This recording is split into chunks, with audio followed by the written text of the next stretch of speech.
Official. Hey everyone, thanks for tuning in. You're with Alex, Callan here for The Faction and Kill Your Stereo. And we are with DOWNGIRL, Skarlett and Alex. How's it going? Hi, Alex. It's going good. Good name, Alex. Yeah, no, It's a strong, noble name. Thanks for having us, man. Thank you for having us. Thank you very much for having a chat. So you have just released Beauty Queen as well, which is the first single for DOWNGIRL. How are you feeling for that? Feeling good. I don't know, it's so overwhelming. It's just, I don't know, the response so far is just kind of mind-blowing. And we're just so grateful for the feedback from because I think we still don't even know who we kind of are yet. So yeah, we wrote all most of our set in lockdown. I hadn't even met the girls really officially. We're it's really crazy that it's doing well, and that people are listening to it and interacting with it when we're still feels so fresh. So grateful. 100%, because it has it got premiered by Triple J Unearthed, and it's already in the rotation on MTV by Triple J, baby. So yeah, it's and then we got Track of the Day with Triple J Unearthed. That was well, congratulations on that as well. I mean, especially for a first single, that is, such an incredible feat to kind of already get that attention. I'm going to give it all to our PR. We suck, and it's just our PR team. Yeah. Hey, so I got my dog in the background. No, dog wants so to be fine. He's trying to chime in. No, my dog's constantly barking. Literally, today is the first day that I don't have builders next door, so that can kind of live it up. Years. So I know I'll just do this in the background. It's always just the nail gun just on repeat that makes it so bad. But so in terms of DOWNGIRL, because I am kind of interested in how you formed, because I know that majority of the band were in Boys Club, which you also played drums in as well, Skarlett. And as you kind of said, Alex, I mean, you are largely still meeting everyone and kind of came into the band a bit fresh. So how did that kind of all come about? So I don't know, so Boys Club, we always kind of had this when we were together, we're if half the band goes, the whole band is over, kind of democracy of whatever, because we all wrote in that band, and it was so loving, and we worked so hard during the start of COVID, and we're look, if it happens, we'll just call it quits. And Sarah decided to leave the band 1 week before the last 6-month stint of a lockdown.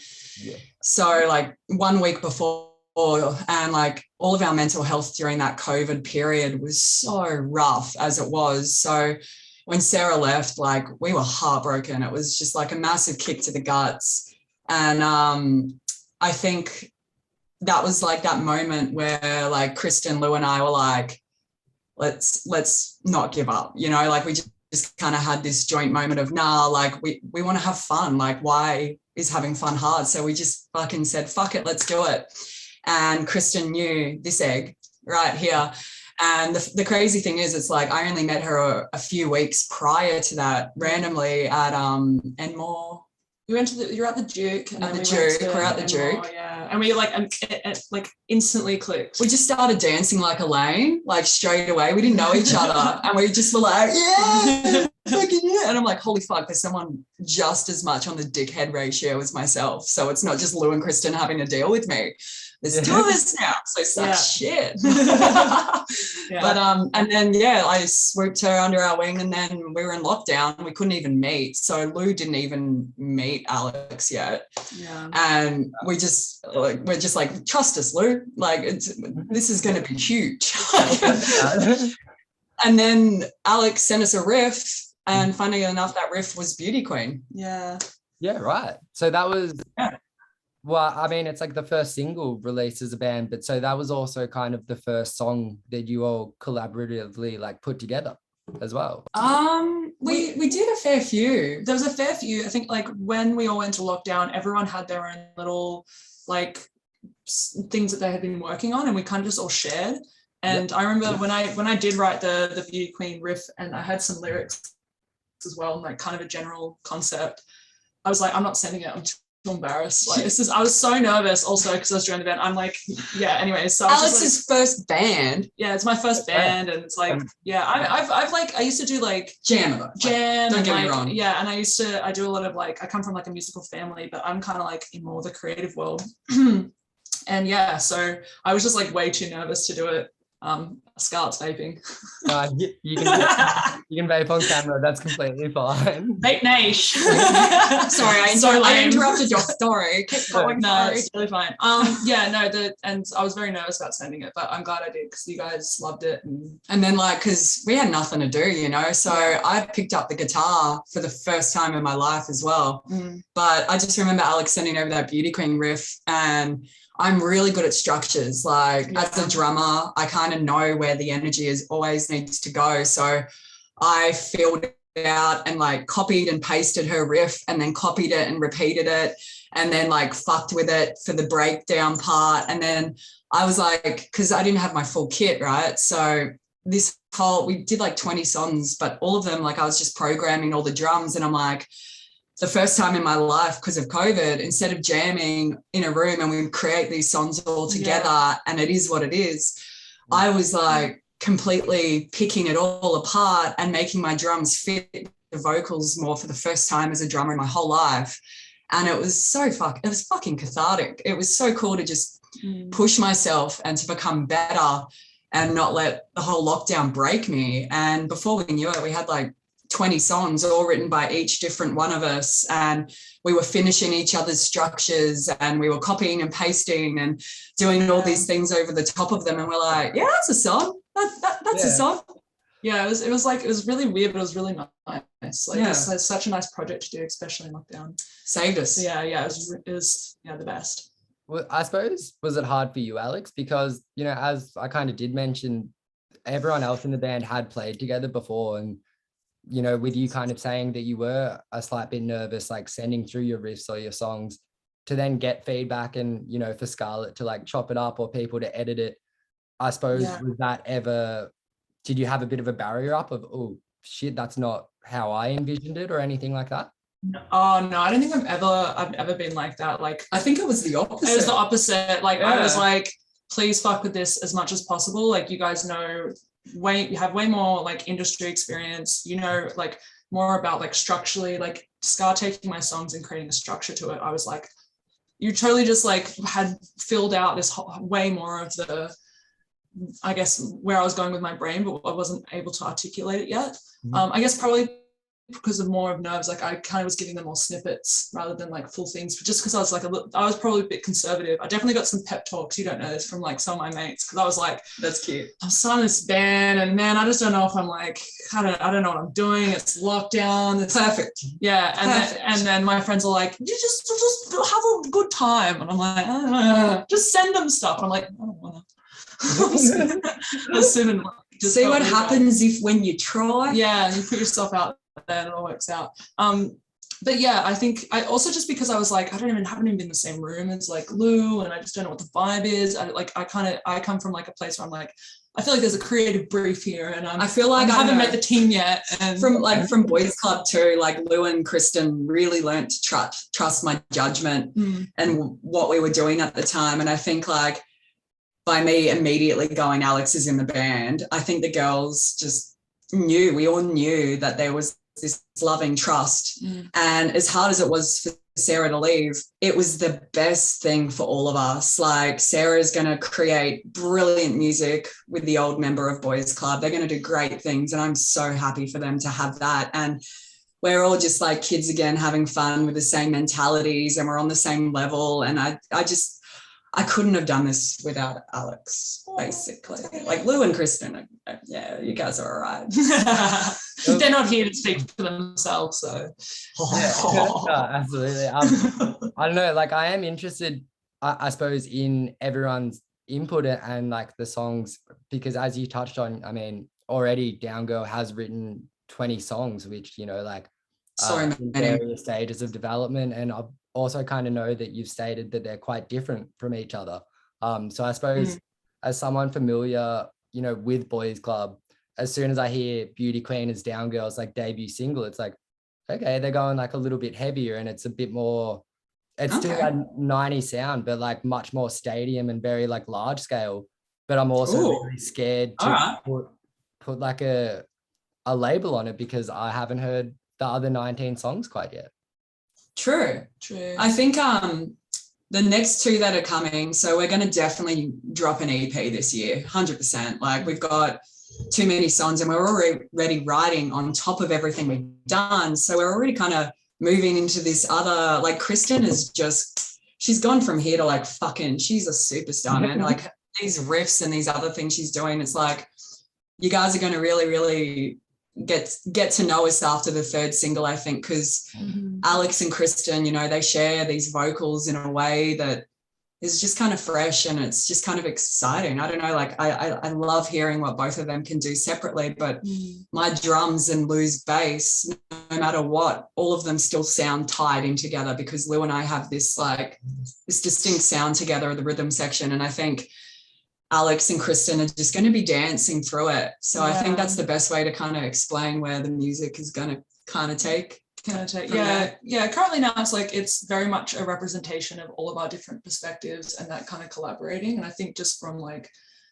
if we keep producing and like the album's going to be sick. I think that's going to really solidify. But yeah, at the moment it's like I think we've got to get this EP out of what we did in lockdown. And, because like I think for instance on the EP I think it's like I think Kristen has 2 babies she wrote, I've got 1 baby, Lou has another baby, and Alex has her Beauty Queen. So I think like I just gave you all the songs on the EP. There might be a few more.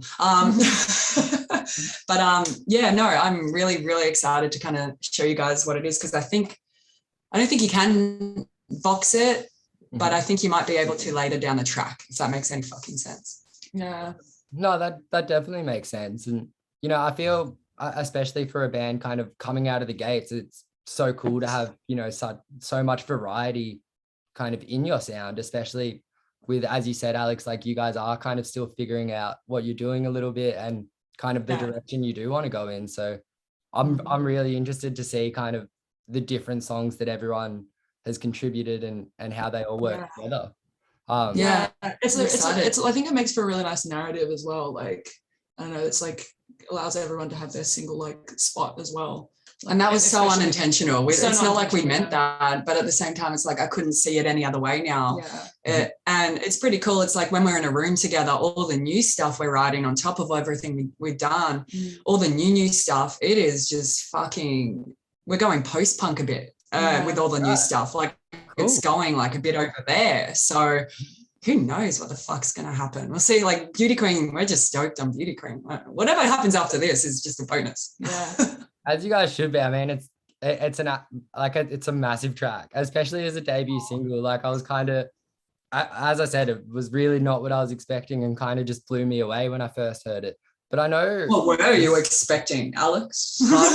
Well, what were you expecting? As I said, it was kind of a little bit like heavier, and which I kind of saw the reaction, and I don't know if you guys necessarily agree with that assessment, but I suppose when I think of like Best for You, that's kind of more melancholic and subdued and kind of really like not down tempo, but I suppose like distorted. Well, we've got one of them coming soon. We've got another one of them. Well, that vibe. Like they both kind of have, I suppose, the 90s vibe in a sense, but like Best for You, I kind of got more of like I don't know, like Sonic Youth type 90s vibe in like Alex with some of the bass lines, and then DOWNGIRL's Beauty Queen kind of more like a Babes in Toyland, like all right vibe. So that's kind of, I suppose, where I was coming from with that assessment. Cool. No, it's so weird hearing all this stuff because once again it's like we don't know what the fuck we're doing, so it's like it's like when you tell us something like that, it's like, oh, I love them, that cool, makes sense. I suppose lyrically the song was kind of influenced by some on-screen, you know, femme characters in largely horror films. So Alex, where did you kind of come from writing that? I'm a big fan of like horror, and I think I was kind of going through I was in lockdown, just kind of revisiting a lot of the like movies that I love, like Carrie and Suspiria. And I was watching Carrie, and I guess the initial idea, it's kind of like blossomed from there. The initial idea is just like, man, you know what's really missing as a character in this movie is like Carrie's best friend, who I envisioned as myself, and just looking at her and being like, kill everyone. Yeah, like they suck. They're all awful. So just kill them all and let's go get pancakes. That's my daily energy. Yeah, like if I was imagining like if Carrie was one of my mates, I totally would be very supportive of her witchy, you know, like wanting to burn down an entire town energy. So yeah, that's where it initially came from, and then that kind of blossomed into like just I think I came in because it was Alex's first son, and I think I came in with my brain, and I'm like, you've got to leave it open for interpretation. That's Yes, it is open for interpretation. And I'm like, we can't call it Carrie. And like I had my full moment, and Alex is like, yeah, cool. That's what I want too. And I'm like, oh, cool. Like, I think you guys are always like surprised at my reaction to everything. You're just us. I'm just like let's just do what we all think is the best thing to do. It was so natural, just fucking natural. But yeah, that's definitely at the point now of the song, it's very open to interpretation. Like even I've got lots of messages from people, and my mum was telling me yesterday. Your mum was so cute. She's got this like whole interpretation of the song, which is very more about like her. I don't know, her words were amazing. With women and like all this stuff. So it's like, I mean, now it is just meant to be open for interpretation, but that's initially where that came from, which is like the whole beauty queen drenched in blood stuff. But yeah, is that something I suppose that you'd want to carry throughout the EP and all the releases that you're doing? Like you want to keep them largely open for interpretation?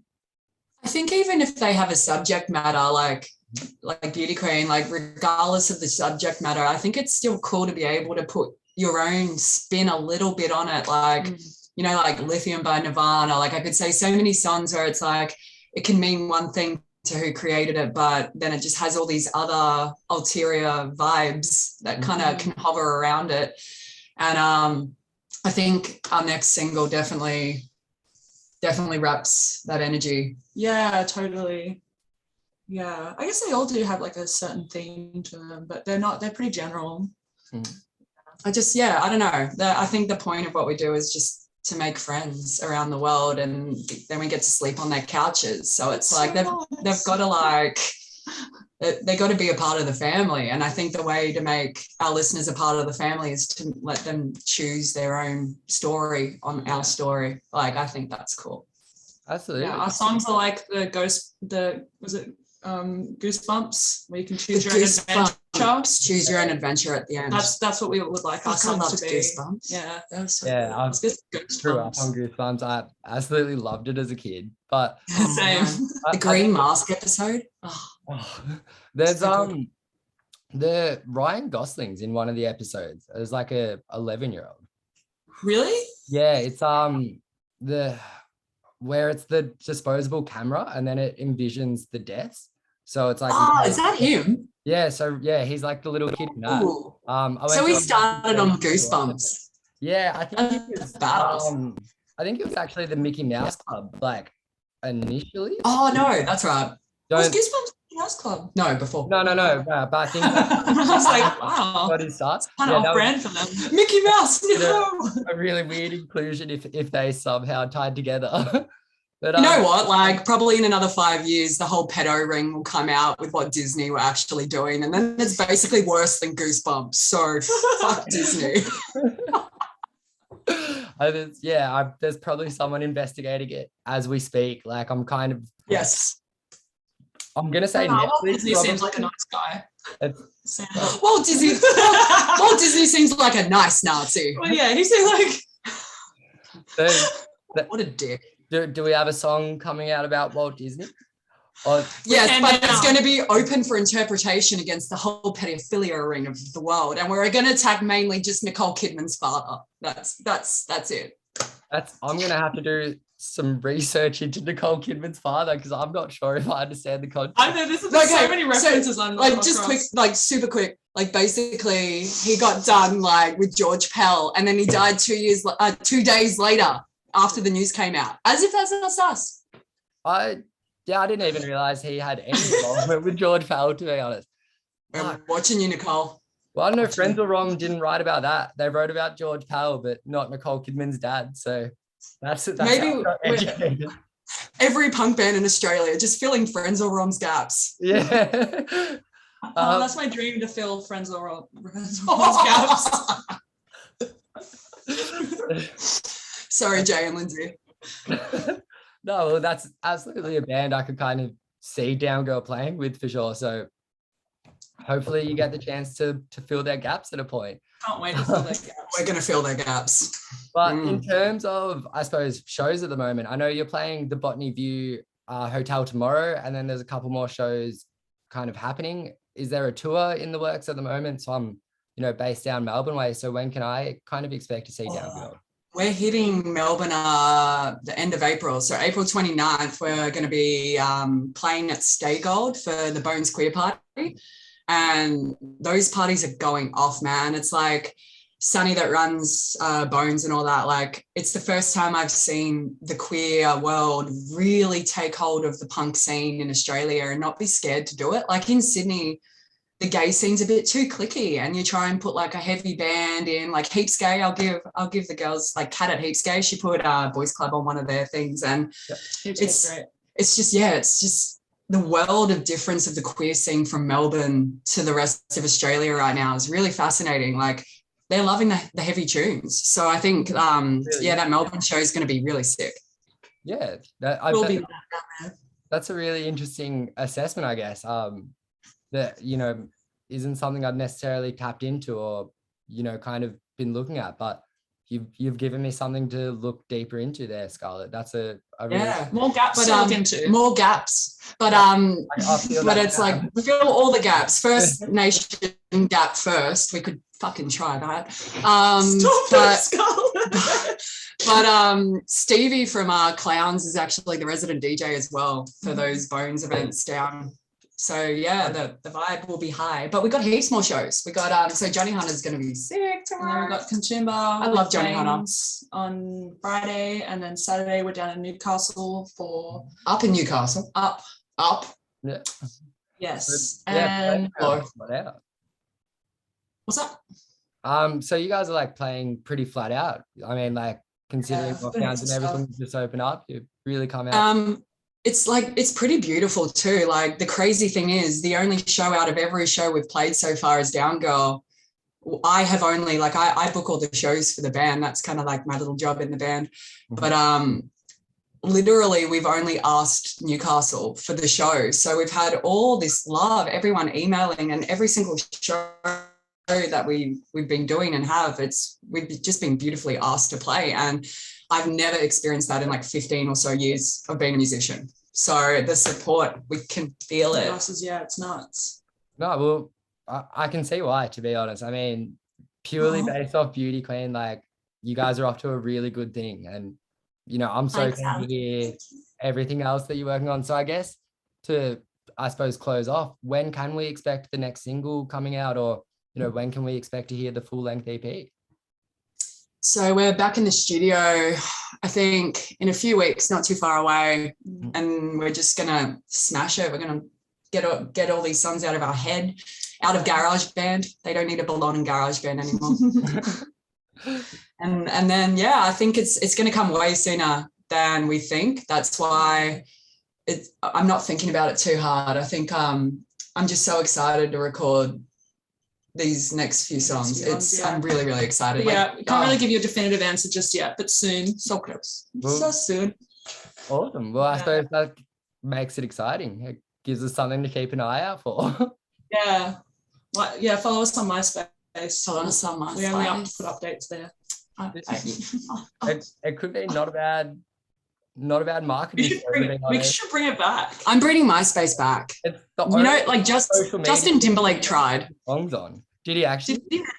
Yeah, so Justin Timberlake actually bought out MySpace when it first was cancelled, and he's like, "Oh man, I'm gonna fucking bring this back, Justin Timberlake." Yeah, and then he goes to do it, and then he's like, "Oh nah," and just sold it out to Twitter straight away. Like, he just sold the whole entire company straight off. He's bringing MySpace back. Yeah. and failed dramatically. Was that like before or after he played Sean Parker? Definitely before. Okay, because I was gonna say if that was after and he kind of played that role and then was like, actually, I could be like a tech guy. I might just get into MySpace. You know what? I'm not sure. That's actually interesting. I'm curious. I love Justin Timberlake, but you know what? I don't know. He hurt Britney Spears. Times have changed. Yeah. Don't fuck with Britney anymore. No. Yeah. We're so in love with Britney as a band. Fucking love Britney. I'd love to hear a cover of Britney, to be honest, but open to Kristen will die. Kristen, the guitarist, she has like Britney Spears this big on her arm with the snake wraps. Like it's huge. Yeah, Slave for You. Like MTV. the Toxic video? Slave for You. Slave for You. And it was live. It's a live performance. Oh man, we could talk shit for ages. But yeah, sorry. No, that's fine. Yeah, I do actually have another interview, so I better wrap it up there. But thank you guys so much for having a chat. Skarlett. Thanks so much. Thank you, The Faction and Kill Your Stereo. The Faction and Kill Your Stereo. It's really good. Kill Your Stereo is back, by the way. Just a quick note. Those threads were so hot back in the day, man. Bring the threads back. I'll get Tim straight onto it. He'll be really excited to hear that. But it is really exciting that Kill Your Stereo is back. It's, yeah, as soon as I saw the name pop back up, I was like, yes. So we're back, baby. Especially Tim's a legend. On behalf of Kill Your Stereo and The Faction. So thank you so much for having a chat. Thank you. And Thanks, I'm sure we'll speak with the next single release. So until then, keep well and best of luck with everything. Okay. Thank you so much. Much love, babe. See ya. See you guys later. Boy.